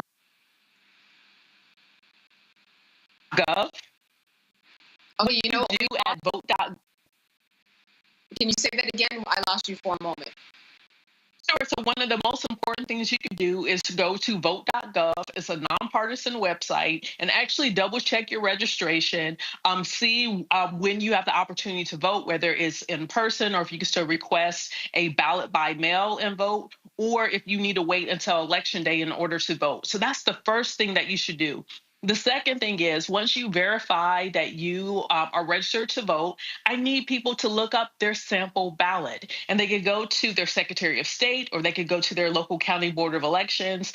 They can access this online and actually put in your information where you're registered to vote, and you can see what's going to be on your ballot. Take the time to actually do Google. Go to Ballotpedia, which has really great information on amendments that's on your ballot. It has great information about the candidates and some of their positions of those candidates who are on the ballot, not just the top of the ticket, but down ballot. But do as much as possible to educate yourself. Because if you live in Arizona, if you live in Ohio, if you live in Florida, if you live in Nevada, if you live actually in the majority of states this year, there are relevant ballot initiatives that should inform you, because that's direct impact on what's happening in your cities, in your towns, and not just what's happening at a federal level, but things that are happening at a local level. If you live in some of the states that I mentioned, there's also relevant Supreme Court races, state Supreme Court races in your particular state. So there's a lot of stuff that's on the ballot. Voters really must educate themselves to understand the choices that they're making going into the ballot booth this cycle. And Joy, when we talk about educating ourselves, we are not just talking about scrolling through Instagram or Twitter, which if you go on Twitter, because of Elon Musk, the first stories, 10, 20 stories that you get, they're all political on both sides. It's like we are in a silo when we are on these social media sites. We have to do more than just scroll. That's right. So, Rebecca, I'm going to repeat the names of the websites that Rebecca talked about, because those are the ones that I was going to identify. Vote.gov and Ballotpedia. I believe it's .com, Ballotpedia, but we can check that, or maybe .org. Rebecca, maybe you can check that while I'm talking, because we want to make sure you have these resources. In this critical moment, here's what I want you to do. I want you to not get your news off social media. There is some good stuff and there's some bad stuff. But when you're looking for the facts, that is not where you want to go. This is the time to go to reputable media sources. So you want to go to your major newspapers. You want to go to your .gov. So if it's a government-produced website, your Secretary of State, your county election officials, those are the areas where you want to get your information from, because those people are nonpartisan. I already said earlier tonight, if you are a lawyer or a law student or so inclined, you can do election protection to try to help people actually know how to vote and do so in a nonpartisan way. After you've done all that and you're down to deciding, I really want to arm myself with who I should vote for and what their policies are. Maybe you are trying to convince others of who they should be voting for. I want you to go on the websites of Kamala Harris and Donald Trump, of whatever senator, whatever House member, and this is their campaign website, not their official website. That's where they will contain their policy priorities. If it's not on their website and they haven't written about it, then it's not priority for them. So go on there and see what policy positions they are putting out. What are they selling to you as a reason for you to vote for them? Those are the things that you have to do. This is the time to get serious and to arm yourself with why you should be supporting someone. So don't even listen to us. Go and make your own decision. There's a lot there, and I'm going to tell you because I can speak in a partisan way. If you're talking about policies, you're going to like what you see on Kamala Harris's and Tim Walz's campaign website. Don't leave it to chance. Go and look. The last thing I want you to do is I want you to read Project 2025, because that's also on the internet. That is what Donald Trump will be ushering in. If you don't want Project 2025, then you know what you got to do. All right. So, Rebecca, I want to remind people that you work with the Fair Election Center. I know that a lot of people are bracing themselves for the day after the election, or even that night when the election is called. What can you tell us that organizations like you are doing, and what can we do in order to kind of prepare for the outcome? Because regardless of who wins, there's going to be an aftermath. So the first thing that you should do, you should make sure you are locked in and you're watching the Black Star Network, because we will be going live on election night. I think we're going to go live at 8 p.m. and we'll probably be live until 2 a.m. or 3 a.m., making sure that people have the latest information. They're actually hearing Black thought across the political spectrum, and they're hearing how we're interpreting what we're seeing on the ground, because we will be providing factual information. And for many of us who have done this work for years and years, we're not just providing opinions, but we're actually providing informed opinions. So that's the first thing you could do, is make sure that you're tuned into the Black Star Network. The next thing that you should do is familiarize yourself with the local rules in your jurisdictions. Like, I know sometimes I hear people say, how come it is certain parts of Detroit or certain parts of Atlanta? Why is it that Fulton County is so late in turning in their ballots? But one thing for people to understand is that physically, ballots are moved from the polling location to the central location in order for them to be properly tabulated. That takes time. So that means that those polling locations that are in like the outer suburbs usually are the latest ones to actually get to the central area where the ballots are going to be counted. So make sure you understand the order that ballots are counted. Depending on the state, sometimes it is all of the early voting. Sometimes it is all of the voting from the time that the polls open until noon. That might be the first tranche of numbers that you see at the bottom of your screen on election day. And then the next group of ballots might be those who casted their ballots early in person. And then the next step could be those who casted their ballots through vote by mail. So it depends on the jurisdiction. But the reason why I'm saying all of this is that there will be misinformation. There'll be misinformation that night, and not just misinformation where people are misspeaking, but there will be specific disinformation where people are trying to intentionally mislead folks.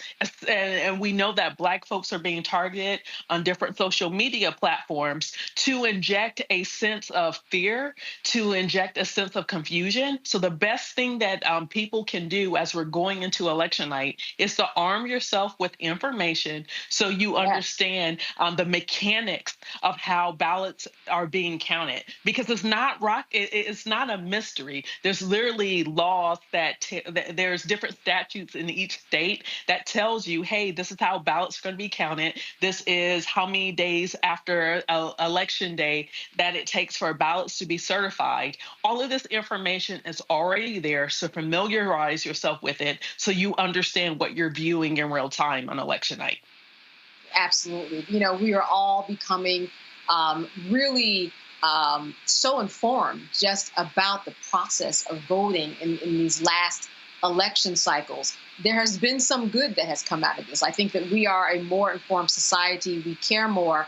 But again, we have to get out of those silos. We have to get out of those algorithms and understand that there are pieces of news that are out there that are not just found by us scrolling. When we scroll, we are actually in an echo chamber of people who think like us, you know? So it leads us to sit there longer because, of course, everybody thinks like us and it makes us feel comfortable. And when we get comfortable, that's where that information really, really can sink in. All right, ladies, great information. We are going to be back after the break with more of these two. You are watching Roland Martin Unfiltered live here on the Black Star Network. Stay with us.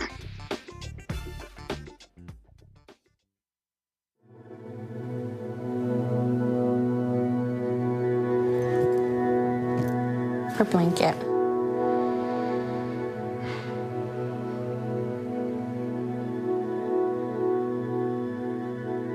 First of all, I'm the one that got rid of Roe v. Wade. Do you believe in punishment for abortion? There has to be some form of punishment. For the woman? Yeah, there has to be some form. Women will be happy, healthy, confident, and free. You will no longer be thinking about abortion. So all they talk about abortion. You will no longer be abandoned, lonely, or scared. You will no longer have anxiety. You will be protected, and I will be your protector.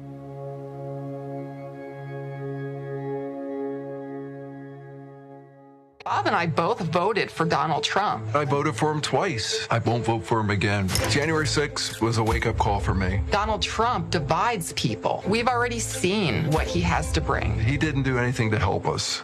Kamala Harris, she cares about the American people. I think she's got the wherewithal to make a difference. I've never voted for a Democrat. Yes, we're both lifelong Republicans. The choice is very simple. I'm voting for Kamala. I am voting for Kamala Harris. IVF is a miracle for us because it allowed us to have our family. After having my daughter, I wanted more children, but my embryo transfer was canceled 8 days before the procedure. Donald Trump overturning Roe v. Wade stopped us from growing the family that we wanted. I don't want politicians telling me how or when I can have a baby. We need a president that will protect our rights, and that's Kamala Harris. I'm Kamala Harris, and I approve this message. What's up, y'all? This is Wendell Haskins, a.k.a. Win Hogan at the Original T Golf Classic. And you know I watch Roland Martin Unfiltered.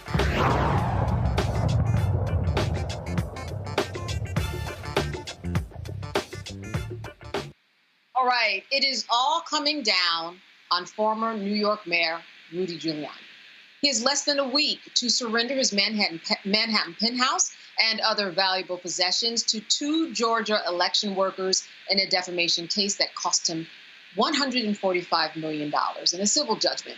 Yesterday, U.S. District Judge Louis Lyman ordered Giuliani to transfer his personal property, including cash accounts, jewelry, valuables, his Mercedes, television, furniture, and sports memorabilia to Ruby Freeman and Shay Moss. Now, he has to also hand over his Madison Avenue co-op apartment. If you recall, Giuliani accused the mother and daughter of many things, including excluding observers during the vote count, introducing suitcases of illegal ballots, counting the same ballots multiple times, and secretly passing around flash drives during the 2020 election.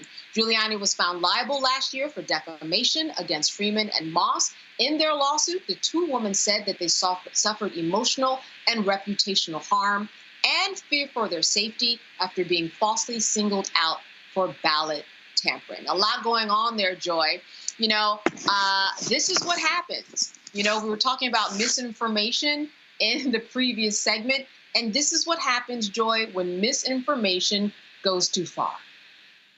That's right. It's what happens when misinformation goes too far. But these were intentional lies. I think sometimes the misinformation term is too polite.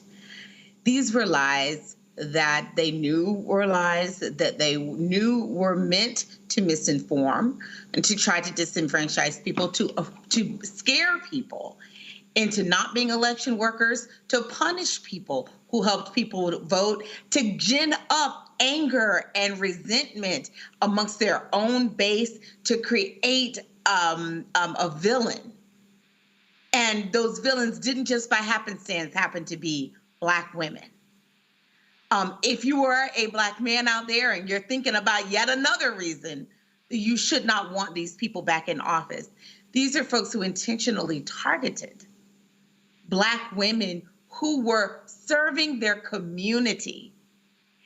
They got death threats. So Rudy Giuliani absolutely deserves everything that's coming to him. He had such a position of power and authority in our nation, and instead of using it for good, he used it for ill. And so, yeah, I forfeit all of that property. You have to find a way to repay back for your transgressions, just like the people you incarcerated when you were a prosecutor and when you were mayor. Yeah. Wow. Yeah, you're bringing it home right there. You know, Rebecca, what's interesting is that you would think that this would be a warning to many people who are continuing to lie, but it doesn't seem to be working out that way. You know what? You love to see it. I mean, good for Shay and her mom. They are moving on up to the east side. They finally got their deluxe apartment in the sky. You know, right. I'm grateful for that for them. You know, here's the thing. People are spreading, like Joy said, misinformation. I don't think is even appropriate here. This is disinformation. Disinformation is is intentional lies targeted to certain groups of people to get them to do certain things. And so we know that after the 2020 election, both Donald Trump and Rudy Giuliani, they were saying certain things because they thought they were going to get the public on their side and their public believing that the 2020 elections were rigged, when in fact we do know that there's been lots of data and reports that have shown, even Trump's DOJ at the time, that showed that the election was not rigged. And you know what? Just like we've seen, like Fox News having to pay money for lies that have been on air about people, about companies. Fox isn't going to be the last. Giuliani is not going to be the last. They most certainly wasn't the first. But people have to understand, when you are saying lies on people and there is a harmful impact, you can be sued. And you could be sued and you will lose, and you would have to turn over your deluxe apartment in the sky. Exactly. And enjoy other stuff. I mean, we're talking about championship rings and jewelry, and he had 23, 24 luxury gold watches. All of that is kind of just up for the giving in here in terms of the give back. It seems to me that people would be able to get a lesson from this. They're not getting that lesson, but I think it speaks to the larger picture, that here you have a man that was highly regarded, if you think about before 9/11 and post 9/11, and this was a man, his reputation seems like it could never be damaged, but here he is on the other side. And I think that this really speaks to an important lesson about those people who call themselves supporters of Trump.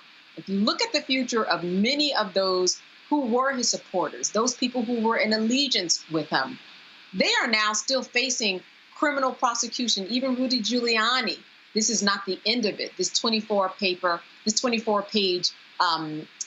ruling by the judge. He's going to be going back to court in Georgia. He's going to be going back to court in Arizona on other criminal cases having to do with this vote.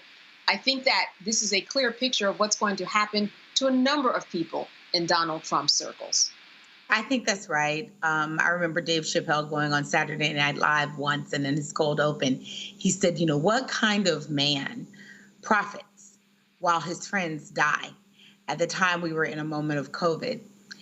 But the truth is, Donald Trump has thrived in that. He is the kind of person who excels off of the backs of his friends. There is a heap of bones where reputations used to be. People following him, thinking that he was some pathway to glory, some pathway to resurgence. He is not. He is a pathway to death, to a ruined reputation, to, in many cases, jail, right? And the people who come on the other side only come out when they have to completely disavow him and all of the other things that he said before. We have seen it happen before. I think we're going to see it happen with J.D. Vance. Who's out there defending J.D. Vance?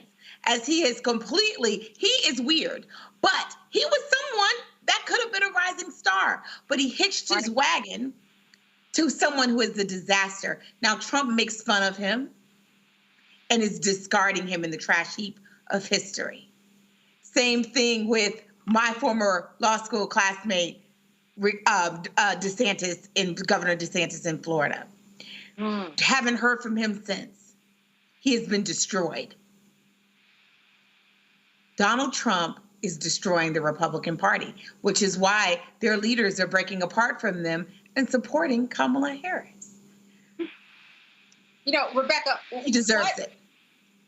He deserves it. What is it that Vice President Kamala Harris should be doing at this point? And I say this because you have all of these things going on, everything we've talked about on this show right now. It seems like so much should be working to her advantage. Certainly, we know that she's making her rounds, has been more specific about her plans to increase housing and bring down healthcare costs. But what else could she and should she be doing at this point to bring it home?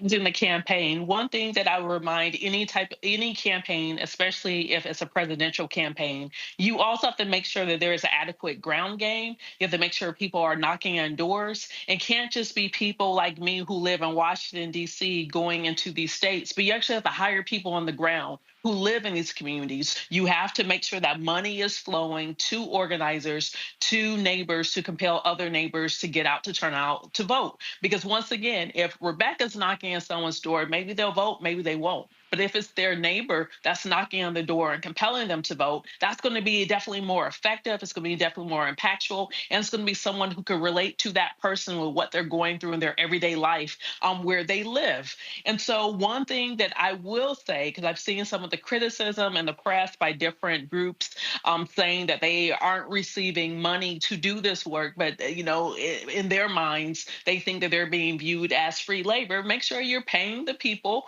and make sure that on the ground there's lots of movement. There's still 13 days, 13 long days. This election could really go either way at the top of the ticket. But the group that has the strongest ground game is compelling people to go vote is the group that's going to win. Yeah, and I'm going to close on you, Joy, before we go to break. A lot of people who said, who voted early, they said, I went in, I didn't know who I was going to vote for until I went in there. So there's time. There is time for people to and make themselves informed.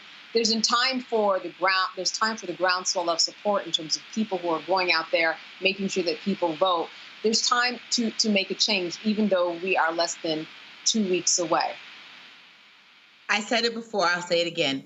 I want us to focus on people who are apathetic, who need to be reminded of how important their vote is. We know those people to come out, and I know that when they come out, they're going to support Kamala Harris. If you're not decided right now, you're not going to go out and support Donald Trump. Those are going to break towards Harris. So I want us to focus on people who are undecided, undecided about whether to vote, not necessarily who they're going to vote for. Then I want us to talk about joy. This feels a lot more like Obama moment than God bless her, but Hillary moment.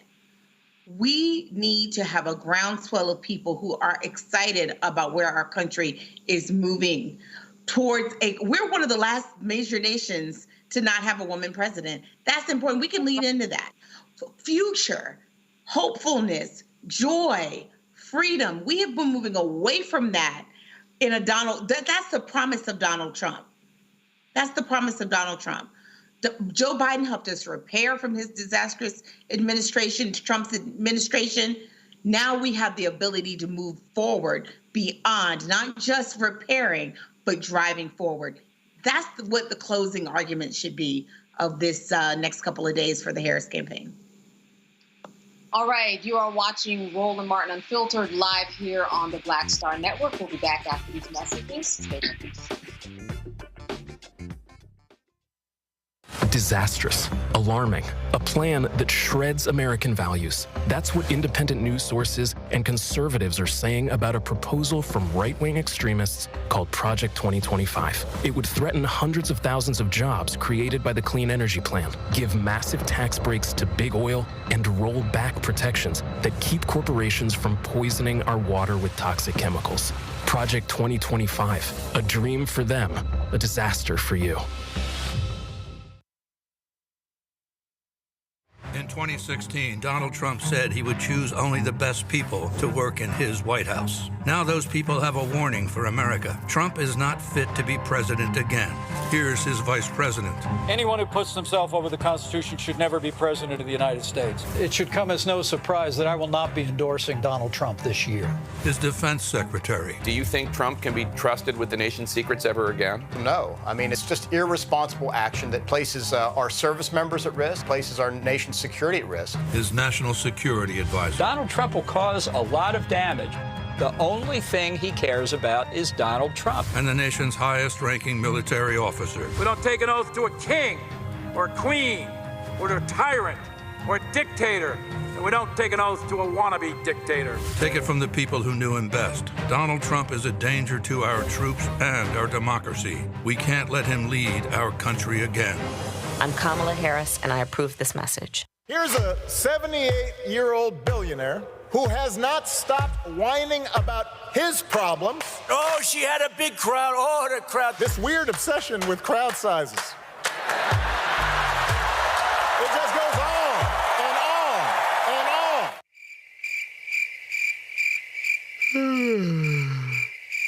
America's ready for a new chapter. We are ready for a President Kamala Harris. I'm Kamala Harris, and I approve this message. This is Reggie Rock Pipewood. You're watching Roland Martin, unfiltered, uncut, unplugged, and undamn believable. You hear me?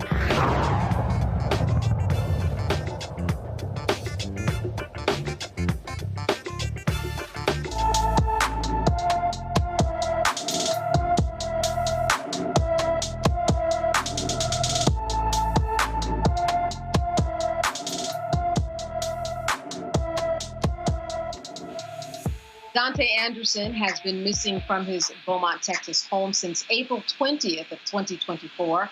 The 16-year-old is 5 feet 5 inches tall and weighs 125 pounds. He has black hair and brown eyes, and anyone with information about Dante Anderson should call the Beaumont, Texas Police Department at 409-880-3865.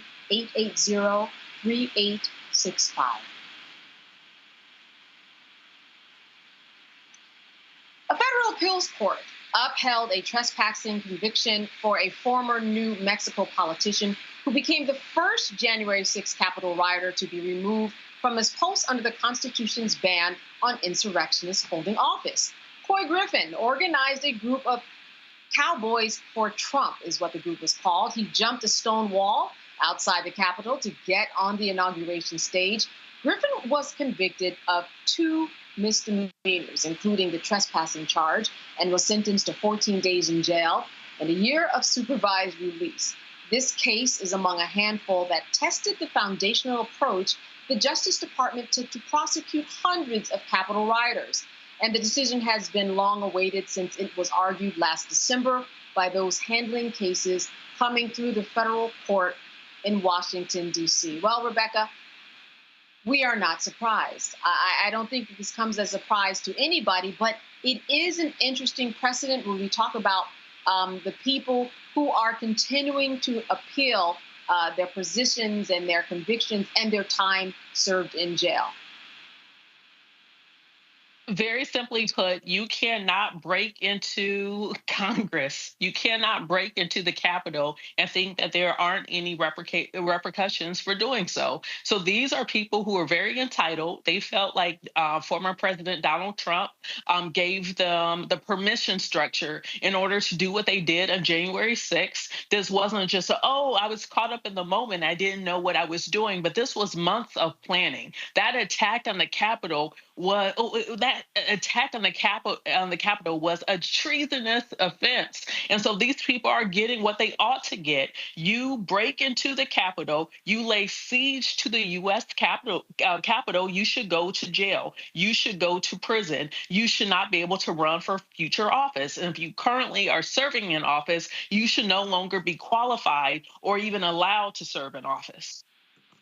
Rebecca, I want to stick with you for a moment. Certainly, this is something that people are thinking about might happen again. We don't know. This is what people across the country are preparing for, legislators, Department of Justice. Well, what are your thoughts about the potential of this happening again in terms of the precautions that are being taken now that we know about the potential? Well, here's the difference. We know going into the certification process, it's going to be before January 20th, which means regardless of what happens on November 5th, we know that the sitting president would be President Joe Biden. The sitting vice president will be Vice President Kamala Harris. And so we also know that those are 2 competent people who are willing, ready, and able to call on DC, to work with the mayor of DC, to work with the Department of Defense, to make sure there's adequate security, and that if there is a mob that is forming that's headed to the U.S. Capitol, they will put a stop to it, rather than encourage the crowd, whether the president encouraged the crowd to potentially harm and or kill his own vice president. So it's 2 different scenarios. We are very fortunate as a country that this transition of power, regardless of where it transitions to, it will at least be under the leadership of someone who respects the peaceful transition of power. Joy, do you echo that sentiment? And that if it does happen, certainly we have different people that are in power, or could there be something else that is lurking behind the scenes that we don't know about the same way? Well, we did know about this. Let's be real. When we talk about what the feds knew, they had insight about this. But what are your thoughts about this happening again and what might potentially happen differently this time around? That's right. I hope that the DOJ is not at all hesitant about getting out in front of any potential insurrection as we go into the certification period or in the early January. This is purely, it is a political matter for sure, but it is really about the law and criminality and undermining democracy. And so we need to be really clear that if you're out there planning something, the FBI is hot on your trail and your neighbors are hot on your trail. Keep in mind, many of these people, they didn't arrest them when they were in D.C. They actually went back home and their neighbors turned them in. And then they also caught them on camera because, of course, they were seen in full view of everyone. And just in case you forgot, they didn't just ram their way in. They defecated on offices and surfaces within the Capitol. They killed or led to the death of Capitol police officers. They assaulted them. They took the American flag and used it as a weapon. And then at the end, they got a chance to walk out and go home because Donald Trump did not make sure that we were protected in the way that we needed to be. If that had been anyone else, if you are a man of color, can you imagine? If you're a woman of color, any race, can you imagine? I was a Senate chief. So these were my hallowed grounds, right? This is where I walked. And I remember watching on TV a woman being escorted down the steps. And I thought, if that had been my mother, if that had been me, they certainly wouldn't have treated me so gingerly. These people are criminals. They are thugs.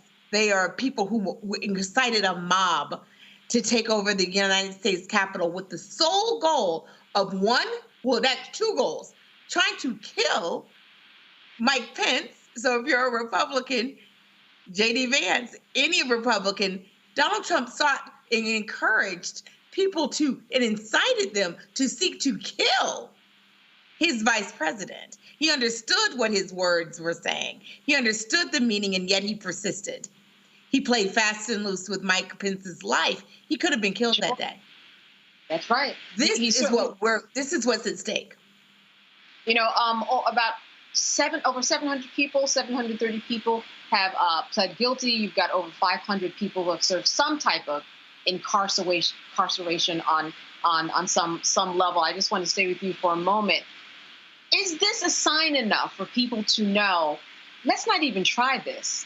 There have been people who have been appealing this now for years, and they're not coming through as victors on the other side. No, they're losing because we know what they did. It was illegal. I mean, look, I just can't even believe we're still talking about this. The folks who, I'm glad that I understand why we have to talk about it, but I just cannot believe they're continuing to appeal. Serve those sentences and go home and never do it again.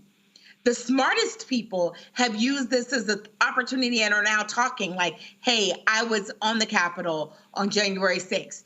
Donald Trump encouraged me to be there. I thought I was serving him. He left me hanging. He's at Mar-a-Lago, and I'm in jail. My family's life has been ruined. Case in point, we're to Rudy Giuliani and the rest. So this should be a deal breaker, and in part because the sole goal, besides trying to threaten Mike Pence, the other piece was they were trying to undermine the will of the voter. So if you went out and voted for Joe Biden and Kamala Harris in 2020, they were seeking to undo your vote. That's what they were seeking to do.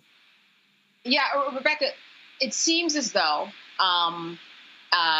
quite intentionally, Donald Trump is saying this could happen. He's saying it by not saying that it's not going to happen.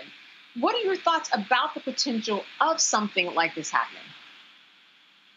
This country has to decide how it wants to move forward. Prior to what happened January 6th, 2021, the last time we saw such a large-scale insurrection, those folks were able to get houses, jewelry, reparations, and all sorts of things after it happened. And I'm talking about the Civil War. So until this country actually deals with its past, because like Joy mentioned, if these are, Joy said people of color, but I'm going to be a little bit more specific. If this was Black men and Black women storming the U.S. Capitol, we would have seen Black men and Black women being slaughtered on national TV, made an example. And so until this country, and I'm not suggesting that we want it to go that way while we're awaiting the count, waiting the certification, if there is some type of incursion. But I just want to note, if the race of these people were different, the outcome definitely would have been different. Because we know this is America and was largely white folks then, and it's largely white folks now who are talking about doing something again in January while the count is happening, then this government must make it very clear these people need to face some serious prison time. They need to be fined in a way where not just them, but their families and maybe their next generations feel that fine, because these people have to understand that you cannot do this in this country. Otherwise, then that means every single election, every single presidential cycle that we have moving forward can be impacted by potential insurrections. So this country has to decide whether or not we observe and we want the peaceful transition of power. And if people are committing treason, then this country has to decide through its court system how it's going to deal with it in such a way to discourage people from doing this in the future. All right. Get informed. Stay informed. That is the message, the takeaway, I think the big one from here this evening. I want to thank both of you for being with us today, Rebecca Carruthers and Joy Cheney. Good to see you as always. It was the ladies' night tonight. Good time seeing you. Good time seeing you. Thank and you. Thank you to all of you. Yes, thank indeed. You, and absolutely. Thank you for all of you who watched this evening. Have a good weekend. Roland Martin will be back tomorrow. And as always, good being with you. You've been watching Roland Martin and Filter. I'm Candace Kelly. Good night.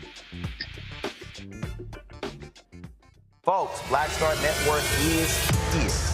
Oh, no punches! I'm real revolutionary right now. Support this man, Black Media. He makes sure that our stories are told. Thank you for being the voice of Black America, Roland. Stay black. I love y'all. All momentum we have now, we have to keep this going. The video looks phenomenal. See, there's a difference between Black Star Network and Black-owned media and something like CNN. You can't be Black-owned media and be scared. It's time to be smart. Bring your eyeballs home. You dig?